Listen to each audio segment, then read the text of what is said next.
Pizza हा कुठल्या देशाचा फूड आहे? इटली. इटली. विकतं कोण? अमेरिका. पैसा कोण कमवतं? अमेरिकन्स. खातं कोण? सगळं जग. आहे ना.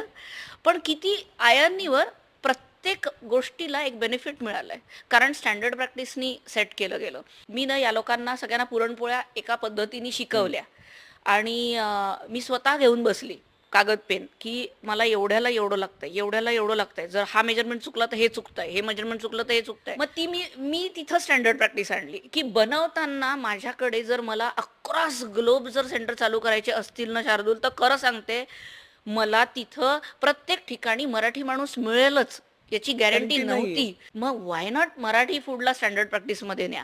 मग आम्ही आमचा मसाले भात, आता तू लंडनमध्ये पूर्णब्रह्मच्या मसाले भात खा किंवा अकोल्याच्या सेंटरमधल्या पूर्णब्रह्ममध्ये मसाले भात खा, सारखा लागतो. बनवणारे दोन वेगळे माणसं